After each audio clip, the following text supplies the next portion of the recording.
नमस्ते बच्चों, कैसे हैं।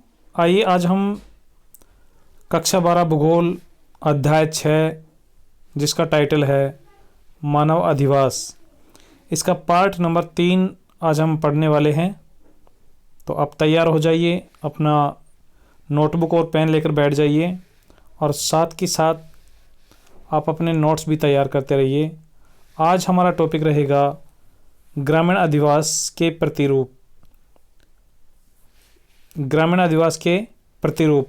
तो सबसे पहले हम समझते हैं कि प्रतिरूप क्या होते हैं। और हाँ, इससे पहले हमने 2 पार्ट डिस्कस कर लिए हैं। यदि अभी तक आपने वो पार्ट नहीं देखे हैं तो पहले आप पार्ट नंबर 1 और पार्ट नंबर 2 देखिए, ताकि आपको ग्रामीण अधिवास क्या होते हैं, आदिवासियों के कितने प्रकार होते हैं, आदिवासियों की आवश्यकता क्यों हुई थी, इन सब का आपको पता चल सके और ये पार्ट आपको अच्छे से समझ में आए। तो उनके वीडियो लिंक हम डिस्क्रिप्शन में दे रहे हैं, आप वहाँ से जाकर देख लीजिए। चलिए इसको स्टार्ट करते हैं। ग्रामीण अधिवास के प्रतिरूप। सबसे पहले हम बात करते हैं कि प्रतिरूप क्या होते हैं। प्रतिरूप का अर्थ होता है आकृति। प्रतिरूप से तात्पर्य क्या है साथियों? आकृति। और आकृति कैसी? जैसी फोटो में दिखाई देती है, फोटो में दिखाई देती है। अर्थात किसी बस्ती का यदि हम ऊंचाई से चित्र लें तो वो चित्र में बस्ती किस प्रकार की आकृति दिखाई देती है, किस प्रकार के आकार में दिखाई देती है, उसे हम प्रतिरूप कहते हैं। आइए एक बार समझते हैं। अधिवास के बसाव की आकृति के आधार पर किए गए विभाजन को अधिवासों का प्रतिरूप कहते हैं। अर्थात अधिवास किस आकृति के दिखाई देते हैं वही उनका प्रतिरूप है। एग्जाम्पल के तौर पर यदि हम देखें, जैसे मान लीजिए कोई सड़क मार्ग है और सड़क मार्ग के पास यहाँ पर इस प्रकार से अधिवास बने हुए हैं।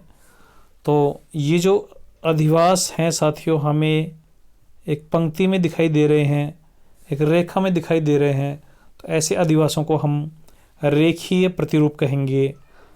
तो ये जो आकृति जैसी दिखाई दे रही है, ये आकृति जैसी दिखाई दे रही है, उस आकृति के आधार पर ही हम प्रतिरूपों के प्रकार निर्धारित करते हैं।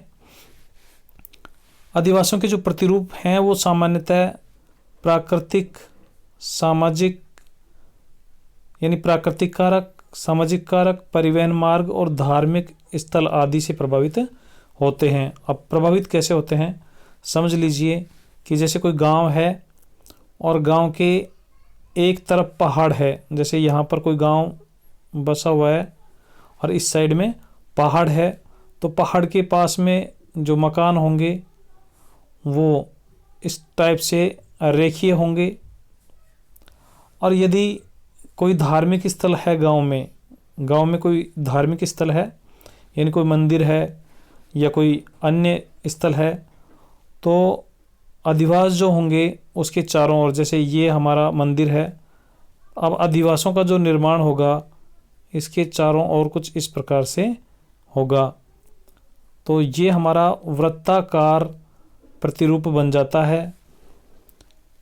इसलिए अधिवासों के जो प्रतिरूप हैं उनको प्रभावित करने वाले जो मुख्य कारक हैं उनमें प्राकृतिक कारक, सामाजिक कारक, परिवहन मार्ग और धार्मिक स्थल आदि होते हैं। आइए अब देखते हैं ग्रामीण अधिवास के प्रमुख प्रतिरूप। कक्षा 12 के सिलेबस में मुख्यतः 8-10 प्रतिरूप दिए हुए हैं, तो 1 बाय 1 करके हम इन एक एक को समझेंगे और फिर एग्जाम्पल से देखेंगे कि किस प्रकार के अधिवास कौन से क्षेत्रों में पाए जाते हैं। यहाँ पर आप देख रहे हैं सबसे पहला जो हमारा प्रतिरूप है रेखीय प्रतिरूप। साथियों, ये जो प्रतिरूप हैं आप इनके नाम के अर्थ के आधार पर ही इनको अच्छे से समझ सकते हैं। जैसा नाम है वैसा ही प्रतिरूप होता है। रेखीय प्रतिरूप में क्या होता है, जब अधिवास का निर्माण या अधिवासों का निर्माण, मकानों का निर्माण, घरों का निर्माण किसी सड़क मार्ग, रेल मार्ग या नदी घाटी या फिर सागर तट के सहारे सहारे एक पंक्ति के रूप में होता है, तो ऐसे प्रतिरूप एक रेखा के रूप में दिखाई देते हैं, इसलिए ऐसे प्रतिरूप को रेखीय प्रतिरूप कहते हैं। देख लीजिए कितना सिंपल है। यानी जब अधिवासों का निर्माण, मकानों का निर्माण किसी सड़क मार्ग, जैसे समझ लीजिए हम इनका चित्र बनाकर आपको समझाते हैं। ये कोई रास्ता है, सड़क मार्ग है, और इस सड़क मार्ग के सहारे सारे इस टाइप से, इस प्रकार से यदि मकानों का निर्माण हुआ है, इस प्रकार से यदि मकानों का निर्माण हुआ है, इस साइड में भी ये देख लीजिए। अब आप कहेंगे कि सर एक साइड में मकानों का जो आकार है वो गोल कैसे हुआ, तो साथियों आप कैसा भी बना सकते हैं। इस प्रकार का जो प्रतिरूप है यह रेखीय प्रतिरूप कहलाता है। अब सामान्यतः ये कहाँ बनता है, देख लीजिए कोई सड़क मार्ग है तो उसके दोनों तरफ इसका विकास हो जाता है, या फिर कोई रेल मार्ग है, ये यदि रेल मार्ग है तो रेल मार्ग के दोनों तरफ भी इसका विकास होता है, या फिर कोई नदी बहती है तो नदी के दोनों किनारों पर भी इसका विकास होता है, या फिर जैसे समुद्र तट है तो समुद्र तट के सहारे भी इस प्रकार के प्रतिरूप देखने को मिलते हैं। अब भारत में इस प्रकार के प्रतिरूप सामान्यतः कहाँ देखने को मिलते हैं, आइए। वैसे तो आपको पता है संपूर्ण भारत में इस प्रकार के प्रतिरूप देखे जा सकते हैं, लेकिन अधिकांशतः जो इस प्रकार के प्रतिरूप हैं वो गंगा यमुना के मैदानी क्षेत्र और मध्य हिमालय क्षेत्र में देखने को मिलते हैं। और इसका सबसे अच्छा जो एग्जाम्पल है साथियों, इसका सबसे अच्छा जो एग्जाम्पल है ये है जयपुर ज़िले का बरवड़ा गांव। तो जयपुर ज़िले का जो बरवड़ा गांव है ये रेखीय प्रतिरूप का उदाहरण है। ये बहुत इम्पोर्टेंट है, इसको आप स्टार लगा दीजिए, इम्पोर्टेंट लगा दीजिए। एग्जाम में आपसे ऐसे कैसे पूछ लिया जाएगा कि रेखीय प्रतिरूप का कोई एक एग्जाम्पल दीजिए, या जयपुर ज़िले का जो बरवड़ा गांव है वो किस प्रतिरूप में बसा हुआ है। तो साथियों ये है हमारा रेखीय प्रतिरूप। अब आप अपनी जो नोटबुक है जिसमें आप नोट्स तैयार कर रहे हैं, मैंने अभी जो चित्र बनाया था उस प्रकार से आप भी यहाँ पर इसके नीचे चित्र बना लीजिए ताकि आपको अच्छे से क्लियर हो जाए। साथियों एग्जाम में भी यदि इस प्रकार का कोई सवाल आता है तो आप चित्र बनाकर यदि उसे हल करते हैं तो आपको अच्छे मार्क्स मिलते हैं। चलिए दूसरा जो हमारा प्रतिरूप है तीर प्रतिरूप, यहाँ पर हमारा सेकंड जो प्रतिरूप है तीर प्रतिरूप। तो तीर कैसा होता है, तीर जैसे आकार में यदि अधिवासों का निर्माण हो रहा है तो ऐसे अधिवासों के प्रतिरूप को तीर प्रतिरूप कहा जाएगा। देख लीजिए, जब अधिवासों से तात्पर्य क्या है, अधिवासों से तात्पर्य है मकानों, घरों या निवास स्थानों से है। जब अधिवासों का निर्माण किसी अंतरीप, तो अब यहाँ पर आपको अंतरीप का अर्थ समझना होगा कि अंतरीप क्या होता है। साथियों ये हमारा दक्षिणी भारत है और दक्षिणी भारत के इस साइड में यहाँ पर बंगाल की खाड़ी है, ये हमारा अरब सागर है और नीचे ये हिंद महासागर है। और ये जो स्थल भाग है, ये वाला जो स्थल भाग है नुकीला होते हुए जल भाग में अंदर की ओर घुसा हुआ दिखाई दे रहा है। तो इस प्रकार का जो आकृति होती है, त्रिकोणीय आकृति जो होती है वह अंतरीप कहलाती है। यानी कन्याकुमारी वाला जो पार्ट है वो अंतरीप कहलाता है। आइए देखते हैं अब, जब अधिवासों का निर्माण किसी अंतरीप के शीर्ष पर या दो मार्गों के मिलन स्थल पर, अब जैसे देख लीजिए ये कोई इधर से कोई रास्ता है, इधर से कोई रास्ता है और यहाँ पर इस प्रकार से और इस प्रकार से अधिवासों का निर्माण हो गया और जो तीर के रूप में हमें दिखाई देने लगता है, या फिर किसी नदी विसर्प के सहारे। अब साथियों, नदी विसर्प क्या होता है इसे भी समझ लीजिए। नदी विसर्प क्या होते हैं? नदी जब मैदानी भागों में प्रवेश करती है और बिल्कुल समतल मैदानों में जब बहती है तो उसकी जो गति है वो कम हो जाती है और नदी कुछ इस प्रकार से टेढ़ी मेढ़ी सांप की तरह आगे बढ़ने लगती है।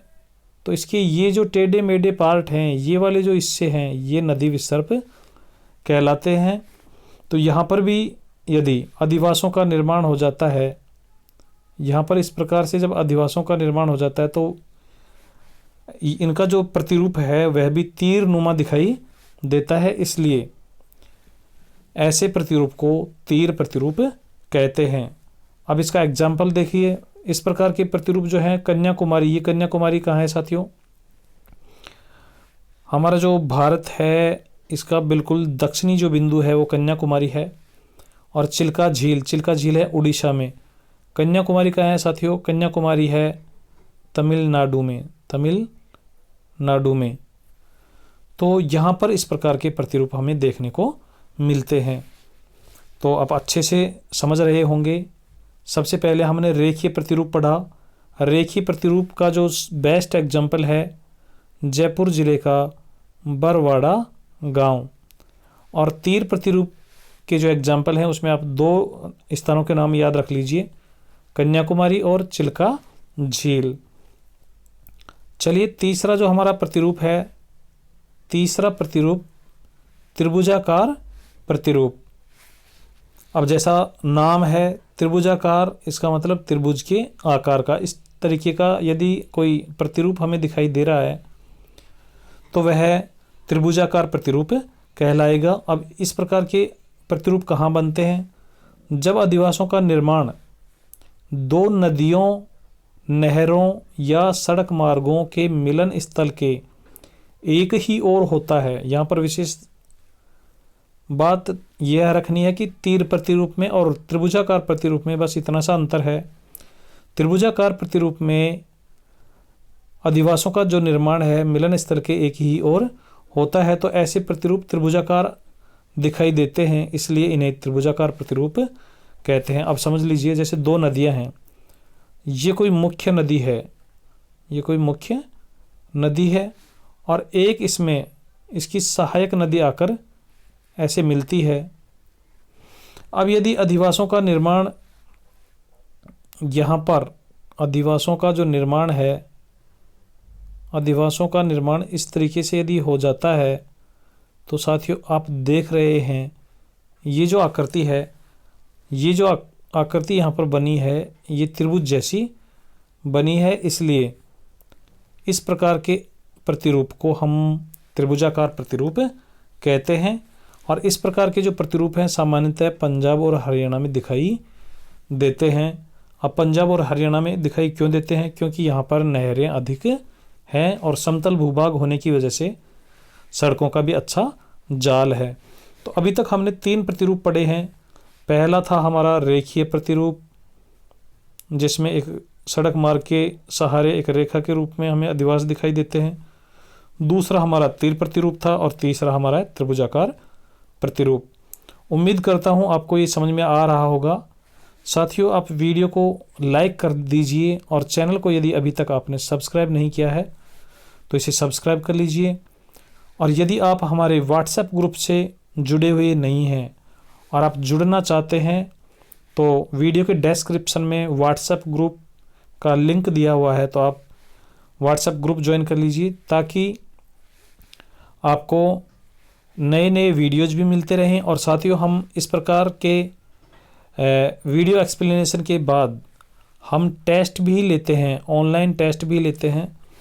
तो ऑनलाइन टेस्ट का जो लिंक है वो भी आपको व्हाट्सएप ग्रुप में मिल जाएगा। चलिए चलते हैं अगले प्रतिरूप की ओर। अगला जो प्रतिरूप है साथियों, ये है आयताकार प्रतिरूप। जैसा कि नाम से स्पष्ट है, आयताकार जो प्रतिरूप है ये आयत जैसा दिखाई देगा। अब ये बनता कहाँ है? जब अधिवास का निर्माण 2 रास्तों के मिलन स्थल के चारों ओर आयताकार रूप में होता है, तो तो ऐसे प्रतिरूप को आयताकार प्रतिरूप कहते हैं और इन्हें चौक पट्टी प्रतिरूप भी कहते हैं। और ये जो प्रतिरूप हैं सामान्यतः समतल मैदानी भागों में दिखाई देते हैं। अब आप देख लीजिए कि इस प्रकार का जो प्रतिरूप दिखाई कैसा देता है। हम यहाँ पर बनाते हैं इसका चित्र, तो आप भी तैयार हो जाइए। जैसे ये कोई रास्ता है, एक रास्ता यहाँ पर है और एक रास्ता इसको ऐसे काट रहा है। अब इन रास्तों के मिलन स्थल के चारों ओर, जैसे यहाँ पर, चलिए हम थोड़ा दूसरा कलर ले लेते हैं। यहाँ पर अधिवास बन रहे हैं, यहाँ पर मकान बन रहे हैं। ये मकान यहाँ पर इस प्रकार से बन रहे हैं, यहाँ पर इस प्रकार से मकान बने हुए हैं। तो ये जो मकान है साथियों, अब हमें आयताकार रूप में दिखाई दे रहे हैं, इसलिए इन अधिवासों को हम आयताकार प्रतिरूप कहते हैं, यानी ऐसे प्रतिरूप को आयताकार प्रतिरूप कहा जाता है। तो उम्मीद करता हूँ आपको अच्छे से समझ में आ गया होगा। नेक्स्ट हमारा जो प्रतिरूप है अरीय त्रिज्या प्रतिरूप। अरीय त्रिज्या प्रतिरूप साथियों, आपने साइकिल का पहिया देखा होगा, उसमें आरे होते हैं, आरे। बस आप उन्हीं से समझ जाइए कि अरीय त्रिज्या जो प्रतिरूप होता है वो कैसा होता होगा।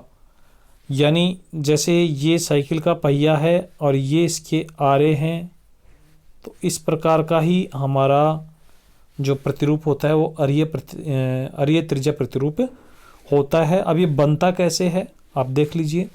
जब अधिवासों का निर्माण एक केंद्र पर मिलने वाले विभिन्न रास्तों के दोनों तरफ, यहाँ पर ये केंद्र है, इस पर बहुत सारी सड़कें आकर मिल रही हैं, तो अधिवासों का निर्माण यदि इन सड़कों के दोनों ओर हो जाए तो फिर जो अधिवास का प्रतिरूप बनेगा उसे हम अरीय त्रिज्या प्रतिरूप कहेंगे। जैसे यहाँ पर हम मकान बना देते हैं इस प्रकार से साथियों, यहाँ पर ये जो सड़कें हैं इनके दोनों तरफ इस प्रकार के प्रतिरूप बन जाते हैं, तो इन्हें कहते हैं हम अरीय त्रिज्या प्रतिरूप। इस प्रकार से आप भी बना लीजिए। अब क्या होता है कि कोई बड़ा जो शहर होता है या फिर कोई गांव में भी यदि 4-5 रास्ते अलग अलग तरफ से आ रहे हैं और उन रास्तों के दोनों तरफ इस प्रकार से मकान बने हुए हैं, तो ये प्रतिरूप कहलाएगा अरीय त्रिज्या प्रतिरूप। अब इस प्रकार के जो प्रतिरूप हैं सामान्यतः देखने को कहाँ मिलते हैं, तो इस प्रकार के प्रतिरूप हमें देखने को मिलते हैं गंगा के मैदान में, यानी गंगा का जो ऊपरी मैदान है उसमें, और तमिलनाडु राज्य में देखने को मिलते हैं। अब आप हमें कमेंट करके बता दीजिए कि तमिलनाडु राज्य की राजधानी क्या है। साथियों, हमारे इस बार कोविड की वजह से जो सिलेबस कम हुआ है और जो उनका अंक भार बदला है, उस अंक भार में मानचित्र जो है वो पहले जो 6 नंबर का हुआ करता था, अब की बार मानचित्र 11 नंबर का हो गया है। तो मानचित्र में जो 11 अंक हैं उनको प्राप्त करने के लिए आप अभी से मेहनत करना शुरू कर दीजिए। स्थानों की लोकेशन आप याद करना शुरू कर दीजिए। आप हमें कमेंट करके बता दीजिए कि तमिलनाडु की राजधानी क्या है। और नेक्स्ट हमारा प्रतिरूप है वृत्ताकार प्रतिरूप। जैसा कि नाम से ही स्पष्ट है, ये वृत्त जैसा दिखाई देगा, इसलिए इसे वृत्ताकार प्रतिरूप कहते हैं। अब इस प्रकार के जो अधिवास हैं उनका निर्माण कहाँ होता है साथियों? जब अधिवासों का निर्माण किसी तालाब या किले के चारों ओर होता है।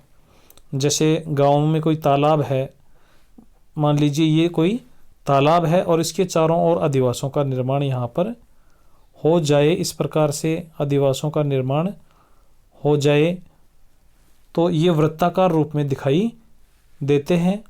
या फिर यहाँ पर ये जो हमारा है ये तालाब हो सकता है या फिर कोई किला हो सकता है। जैसे ऐतिहासिक दृष्टिकोण से देखें तो यहाँ पर ये कोई किला है और इसके चारों तरफ इस प्रकार से अधिवासों का निर्माण हो जाए, तो ऐसे प्रतिरूप को हम वृत्ताकार प्रतिरूप कहेंगे। इस प्रकार के जो प्रतिरूप हैं सामान्यतः दक्षिणी भारत में देखने को मिलते हैं। चलिए इसी के साथ अब ये बता दीजिए कि तालाबों से सबसे ज़्यादा जो सिंचाई होती है, तालाबों से सर्वाधिक सिंचाई भारत में कौन से भागों में होती है? उत्तरी भाग यानी उत्तरी भारत, पूर्वी भारत और दक्षिणी भारत, इनमें से कौन सा? आप कमेंट कर दीजिए। चलिए नेक्स्ट हमारा जो प्रतिरूप है वो है तारा प्रतिरूप। तारा प्रतिरूप, अब ये तारा प्रतिरूप क्या होता है? यानी तारे जैसी आकृति में यदि कोई हमें प्रतिरूप दिखाई दे रहा है, कोई आकार दिखाई दे रहा है, आकृति दिखाई दे रही है, तो ऐसे प्रतिरूप को हम तारा प्रतिरूप कहेंगे। और साथियों तारा कैसा होता है? जैसे आप स्टार बनाते हैं इस प्रकार से। इसका अर्थ ये हुआ कि ये हमारा कोई केंद्रीय स्थान है, इसके चारों ओर 5-7 सड़कें इस प्रकार से आ रही हैं और इन सड़कों के सहारे यहाँ पर काफ़ी दूरी तक अधिवासों का निर्माण हो रहा है। तो इस प्रकार का जो रूप होगा साथियों ये कहलाएगा तारा प्रतिरूप। अब आप सोचेंगे कि सर अरीय त्रिज्या प्रतिरूप भी ऐसा ही था। तो जो तारा प्रतिरूप है अरीय त्रिज्या प्रतिरूप का ही विकसित रूप है।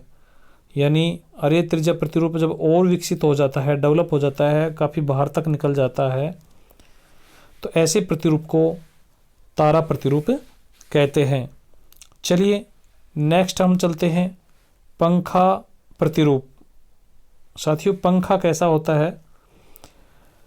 यहाँ पर आप देखेंगे कि पंखा प्रतिरूप का जो विकास होता है ये अर्धवृत्ताकार प्रतिरूप और रेखीय प्रतिरूप के मिलन या मिश्रण से बनता है। जैसे यहाँ पर कोई अर्धवृत्ताकार रूप में अधिवासों का निर्माण हो गया है इस प्रकार से, और उसके बाद ये कोई यहाँ पर सड़क मार्ग है या फिर कोई पहाड़ है, तो इस सड़क मार्ग के सहारे सहारे इस प्रकार से यदि अधिवासों का और निर्माण हो जाए तो अब ये हमें पंखे की तरह, पंखा कौन सा पंखा? साथियों ग्रामीण भारत में जो हाथ से चलाने वाले पंखे होते हैं, यानी जिनको हम बीजड़ा कहते हैं, उस रूप में दिखाई देते हैं। तो इसलिए ऐसे प्रतिरूपों को हम पंखा प्रतिरूप कहते हैं। अब ये बनते कहाँ हैं एक बार देख लीजिए। जब अधिवासों का निर्माण किसी गांव के केंद्रीय स्थल के चारों ओर अर्धवृत्ताकार आकृति में होता है, इसके बाद बस्ती का विकास सड़क मार्ग के सहारे रेखीय रूप में हो जाता है, तो ऐसे प्रतिरूप को पंखा प्रतिरूप कहते हैं। यानी कुल मिलाकर इस प्रकार से जब अधिवासों का निर्माण होता है, इस आकार में जब अधिवासों का निर्माण होता है, तो ऐसे प्रतिरूप को कहेंगे हम पंखा प्रतिरूप। चलिए नेक्स्ट चलते हैं अनियमित प्रतिरूप। अनियमित प्रतिरूप जो है, जब अधिवासों का निर्माण बिना किसी योजना के, यानी कोई प्लानिंग नहीं है, कोई योजना नहीं है, और जहाँ मर्जी आई वहाँ पर ही हमने मकान बना दिए। जैसे एक मकान यहाँ बना दिया, ऐसे कुछ मकान बना दिए, टेढ़े मेढ़े, कोई रास्ते नहीं है, तो इस प्रकार का जो प्रतिरूप है आकृति विहीन होता है, ऐसे प्रतिरूप को अनियमित प्रतिरूप कहते हैं। और इसे अनाकार यानी जिसका कोई आकार नहीं हो, अनाकार प्रतिरूप भी कहते हैं। साथियों राजस्थान में जो बारा जिला है उसका लिसाड़ी गांव, बारा जिले का लिसाड़ी गांव अनाकार प्रतिरूप का अच्छा उदाहरण है। तो अब आप ये बता दीजिए कि राजस्थान में कुल मिलाकर कितने ज़िले हैं? आप हमें कमेंट करके बता दीजिए राजस्थान में कितने ज़िले हैं। और यहाँ पर मैं राजस्थान का जो आकृति है, जो आकार है, जो रेखा चित्र है वो बनाने का प्रयास करता हूँ। और यहाँ पर आपसे 2 से 3 सवाल पूछे जा रहे हैं, आप इनका आंसर देना। ये जो जिला है साथियों, यहाँ पर ये जो ज़िला है ये है बारा जिला, और बारा ज़िले का जो लिसाड़ी गांव है लिसाड़ी गांव है, ये अनियमित या अनाकार प्रतिरूप का अच्छा उदाहरण है। अब आप बता दीजिए कि ये वाला जो ज़िला है ये कौन सा है, नाम इसका कमेंट कर दीजिए। और यहाँ पर जो ये वाला ज़िला है इसका नाम भी आप कमेंट कर दीजिए। यानी जो यहाँ पर पाकिस्तान से जो जुड़ा हुआ सबसे बड़ा ज़िला है इसका नाम अब आप कमेंट कर दीजिए। और यहाँ पर उत्तर में, सबसे उत्तर में पाकिस्तान की तरफ जो ज़िला है उसका नाम भी आप कमेंट कर दीजिए। साथियों, आपको राजस्थान के जो 33 ज़िले हैं उनके नाम और मानचित्र में उनकी लोकेशन पता होनी चाहिए, क्योंकि राजस्थान वाला जो पार्ट है इस बार 10 नंबर का है और 10 नंबर में हमारे राजस्थान के 3 चैप्टर हैं। साथ ही साथ 3 नंबर का राजस्थान का मानचित्र भी रहेगा। तो राजस्थान का जो पोर्शन है कुल मिलाकर 13 नंबर का रहेगा। तो आप इसको अच्छे से तैयार कर लीजिए। चलिए चलते हैं नेक्स्ट प्रतिरूप की ओर, सीढ़ी नुमा प्रतिरूप। जैसा कि नाम से ही स्पष्ट है कि इस प्रकार का जो प्रतिरूप होगा सीढ़ी नुमा आकृति में होगा। यानी जो पहाड़ी क्षेत्र हैं, ये जो पहाड़ी क्षेत्र हैं, पहाड़ी क्षेत्रों में इस प्रकार के अधिवास हमें देखने को मिलेंगे। यानी इस प्रकार पहाड़ी क्षेत्र में काफ़ी ऊंचाई तक सीढ़ी नुमा रूप में जो प्रतिरूप दिखाई देते हैं उससे हम सीढ़ी नुमा प्रतिरूप कहते हैं। जब अधिवास का निर्माण पर्वतीय ढालों पर सीढ़ी नुमा रूप में होता है तो ऐसे प्रतिरूप को सीढ़ी नुमा प्रतिरूप कहते हैं। इस प्रकार के प्रतिरूप हिमालय पर्वतमाला, अब आप बता दीजिए हमें हिमालय पर्वतमाला कहाँ है, भारत के कौन सी ओर है, कमेंट कर दीजिए। ये हमारा भारत है, ये हमारा भारत का एक जनरल स्केच है। यहाँ पर मैं ऑप्शन देता हूँ। ऑप्शन फर्स्ट जो है आपको मिलता है कि हिमालय पर्वतमाला यहाँ पर है, ऑप्शन 2 यहाँ पर है, ऑप्शन 3 यहाँ पर है और ऑप्शन 4 यहाँ पर है। तो हिमालय पर्वतमाला जो है मुख्यतः हमारा ये वाला जो पोर्शन है ये हिमालय पर्वतमाला है। इसके बाद राकीज पर्वत, एंडीज पर्वत और आल्पस पर्वतों के ढालों पर दिखाई देते हैं। आप कमेंट करके बता दीजिए राकीज पर्वतमाला कौन से महाद्वीप में है, उत्तरी अमेरिका या दक्षिणी अमेरिका या फिर अफ्रीका। कमेंट करके बता दीजिए कि राकीज पर्वतमाला कौन से महाद्वीप में है। इसी प्रकार एंडीज पर्वतमाला कहाँ है, आल्पस पर्वतमाला कहाँ है, आप हमें कमेंट करके बता दीजिए। साथियों, हम आपको इसके बारे में बताते हैं। राकीज जो पर्वतमाला है ये हमारा उत्तरी अमेरिका महाद्वीप है। तो उत्तरी अमेरिका महाद्वीप में यहाँ इसके पश्चिम की ओर, उत्तरी अमेरिका महाद्वीप के पश्चिमी भाग में यहाँ पर राकीज पर्वतमाला उत्तर से दक्षिण की ओर फैली हुई है। इसी प्रकार उत्तरी अमेरिका महाद्वीप के नीचे यहाँ पर दक्षिण में हमारा जो दक्षिणी अमेरिका महाद्वीप है, इस प्रकार से जो दक्षिणी अमेरिका महाद्वीप है उस दक्षिणी अमेरिका महाद्वीप में भी यहाँ पर पश्चिमी किनारे पर, पश्चिमी समुद्र तट पर एक उत्तर से दक्षिण की ओर संसार की सबसे लंबी पर्वतमाला फैली हुई है जिसका नाम है एंडीज पर्वतमाला। और आल्पस पर्वत साथियों यूरोप में है। हमारा जो भूमध्य सागर है, हमारा ये जो अफ्रीका महाद्वीप है, अफ्रीका महाद्वीप के उत्तर में यहाँ पर ये भूमध्य सागर है। तो भूमध्य सागर के जस्ट ऊपर की ओर यहाँ पर यूरोप महाद्वीप में इस प्रकार पश्चिम से पूर्व की ओर एक पर्वतमाला फैली हुई है जिसका नाम है आल्पस पर्वतमाला। तो ये हमारे कुछ पर्वतमालाएं थी, आप इनको भी अच्छे से मानचित्र में देख लीजिए। चलिए अब हम बढ़ते हैं नेक्स्ट प्रतिरूप की ओर, मधुछत्ता प्रतिरूप। जैसा कि नाम से स्पष्ट है ये जो प्रतिरूप है मधुछत्ता यानी मधुमक्खी का जो छत्ता होता है उसके जैसा दिखाई देता है। अब मधुमक्खी का छत्ता कैसे दिखाई देता है साथियों, षटकोणीय आकृतियाँ यानी ये हमारा जो षटकोण है, इस प्रकार की आकृतियाँ वहाँ पर हमें देखने को मिलती हैं।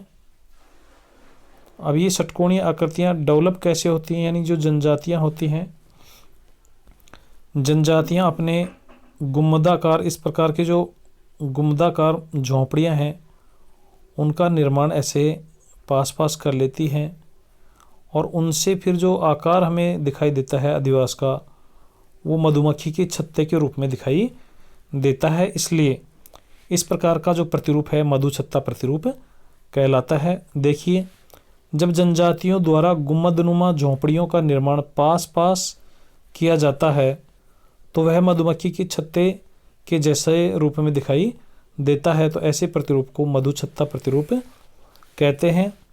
अब इसका एग्जाम्पल देखिए। इस प्रकार के जो प्रतिरूप है आंध्र प्रदेश के तटीय भागों में मछुआरों द्वारा तथा दक्षिणी अफ्रीका में जूलू जनजाति द्वारा बनाए जाते हैं। ये वेरी इंपॉर्टेंट है, आपसे पूछ लिया जाएगा जूलू जनजाति कहाँ पाई जाती है, तो ये पाई जाती है दक्षिणी अफ्रीका। अब दक्षिणी अफ्रीका का यदि आपसे लोकेशन पूछा जाए तो आपको दक्षिणी अफ्रीका का, ये हमारा अफ्रीका महाद्वीप है और अफ्रीका महाद्वीप में यहाँ सबसे दक्षिण की ओर जो देश है ये दक्षिणी अफ्रीका है। यहाँ पर सोने और हीरे की बहुत बड़ी खानें हैं, किम्बरले और जोहान्सबर्ग। तो ये था हमारा मधुछत्ता प्रतिरूप। नेक्स्ट हमारा जो प्रतिरूप है साथियों, यानी हमारे कुल मिलाकर कक्षा 12 के सिलेबस में बस यही प्रतिरूप दिए हुए हैं। तो उम्मीद करता हूँ आपको ग्रामीण आदिवासियों के प्रतिरूप समझ में आए होंगे। नेक्स्ट हमारा जो टॉपिक रहेगा ग्रामीण आदिवासियों की समस्याएं, यानी जो ग्रामीण आदिवास होते हैं उनकी समस्याएं क्या होती हैं, ये हम डिस्कस करेंगे। तो आप अपने स्तर पर भी एक बार इसको पढ़ लीजिए। उसके बाद फिर हम नगरीय आदिवासियों के बारे में पढ़ेंगे और जल्दी ही हम पाठ नंबर 6 यानी अध्याय 6 का हम एक ऑनलाइन टेस्ट लेने वाले हैं। तो ऑनलाइन टेस्ट कैसे होता है उसका वीडियो हमारा जो YouTube चैनल है उस पर आपको मिल जाएगा, आप प्लेलिस्ट में देख लीजिए। और ऑनलाइन टेस्ट का लिंक कैसे प्राप्त होगा, ऑनलाइन टेस्ट का लिंक हम हमारा जो व्हाट्सएप ग्रुप है उसमें शेयर करते हैं। तो आप यदि हमारे व्हाट्सएप ग्रुप से अभी तक नहीं जुड़े हैं तो वीडियो के डिस्क्रिप्शन में हमारे व्हाट्सएप ग्रुप का लिंक दिया हुआ है, आप उसे ज्वाइन कर लीजिए और अपनी तैयारी को अच्छा रूप दीजिए। साथियों, इस बार भूगोल विषय में 90+ स्कोर करना, 90+ यानी 90 से ऊपर अंक प्राप्त करना बहुत आसान हो गया है। यानी आप थोड़ी सी मेहनत करेंगे, थोड़ा सा स्मार्ट स्टडी करेंगे तो आप आराम से 90 से अधिक अंक प्राप्त कर सकते हैं। और हमारे जो कुछ स्टूडेंट्स हैं वो 100 में से 100 भी अंक प्राप्त उन्होंने पिछली बोर्ड परीक्षाओं में किए हैं, तो उनका भी हम आपको बताएंगे कि 100 में से 100 अंक कैसे प्राप्त करते हैं। चलिए आज के लिए इतना ही, मिलते हैं एक नए वीडियो के साथ। तब तक आप पढ़ते रहिए, मस्त रहिए। जय हिंद, जय भारत।